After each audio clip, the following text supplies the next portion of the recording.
Hi, I'm Rick Rheins, the senior rabbi at Temple Sinai in Denver, and Chag Pesach Sameach.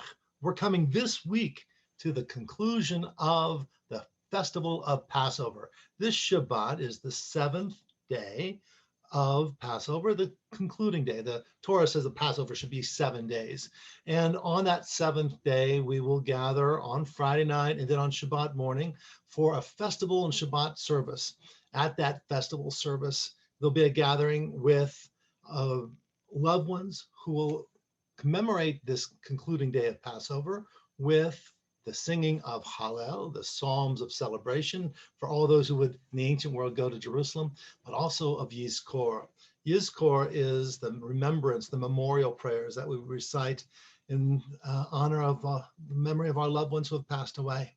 At Temple Sinai, we will have a choir, not their full choir, but 6 members or so will come. Why? Because Hallel should be sung with that joyous accompaniment of talented musicians, and Yizkor especially, this time of great emotion where we're thinking of our loved ones, to have those songs sung with feeling and with that higher elevated sense of spirituality. So we'll have our choir there, but they'll also be with their masks and they'll be off to the side, and we'll have a limit of about 50 people at our service. And yet we will know that we've completed the festival service of Passover in this highest form that we can. And that balance is something I want to talk about right now. One is the celebration of Passover, the remembrance, the singing, and the celebration, but also the masks and the distance and a little bit of the caution that we still have. Well, this Torah portion that we have, it's a special Torah portion because of Passover. It has, the tradition is to read chapter 14 and 15 of the book of Exodus. In chapter 14, it has the children of Israel right on the banks of the Yam Suf, the Sea of Reeds, sometimes called the Red Sea. And they see Pharaoh coming, charging with all of his chariots and his army about to attack Israel. And the Israelites look to Moses and they say, what? There weren't enough graves in Egypt that you had to schlep us all the way out here in the wilderness so that we can get killed? And Moses then raises his staff because God said, Moses, this is not a time for prayer, it's a time for action. And he raised his staff and the Sea of Reeds then parted and the children of Israel were able to cross. But there was that hesitancy. They came all the way to the Sea of Reeds and they thought, well, even though we have our freedom, it's not going to be enough. Lo dayenu, it's not going to be enough because there's still this challenge of Pharaoh. There's still this challenge of the sea. And even with the parted waters, who will be the first to go in? So coming to this freedom, coming to this new era, we're always facing a little bit of a challenge as well, the challenge to overcome that hesitancy. Now, chapter 15 of the book of Exodus has the famous Shirat Hayam, the song of the sea. So once they crossed over, Moses and Miriam and all the children of Israel sang the song of freedom. And I wanted to point out the very first line of that special song. Again, chapter 15 of the book of Exodus. It begins, Az Yashir Moshe ve'ed bnei Yisrael. And Yashir, and Moses and the children of Israel sang. And that's how most of the translations have it. After they crossed the Sea of Reed and they saw that Pharaoh's army was stopped by the sea, and now they realized, oh my gosh, we really are free. They sang, Michamocha ba'elim Adonai, how wonderful it is, God, who is like you, that brought this freedom to us. They sang in the past tense. That's how it's usually translated. But look at the word, as Yashir. Yashir is in Atid, in the future tense. And they will sing. Moses and the children of Israel will sing.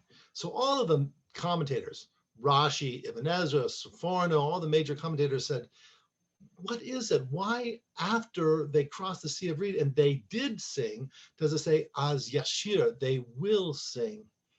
And there was a couple of points I wanted to really emphasize. One was that it wasn't an obligation that they took upon themselves, but rather it was a sense of hope, of courage, that we will no doubt face other obstacles in our life. We know that we've crossed the sea now and we've escaped from Pharaoh, but we're into the wilderness now. We don't know what's about to happen. We don't know what obstacles, what challenges, what setbacks we'll have to overcome, that we'll have to navigate through. And yet we promise we will sing with hope. We will overcome that hesitancy and that fear. Now, our people, the Bnei Yisrael, the children of Israel, we've lived that in every generation. We've known, well, we've just escaped this, but we've never been so arrogant to think, okay, Ali Ali Enkomfree, there's no other challenges ahead. No, we know that there will be more to come. And so it is that we have experienced 13 months of a COVID pandemic, of being isolated, of being separated. And now many of us have had our second vaccinations, and soon they will say that we have this herd immunity. And they say, more and more of the states, that we can start taking our masks off and coming in. And yet we know it's not going to be that easy. It's going to be just like those children of Israel, right at the cusp of that sea of reed. Who's going to be the first one coming back? And what will happen? What will the experience be? We have to muster the courage, and yet we also don't want to put ourselves foolishly in danger. And so it'll be la'at la'at, slowly but surely, and we'll have to have patience. We should never push anyone beyond their comfort level, but rather welcome them when they are comfortable to come back into the synagogue.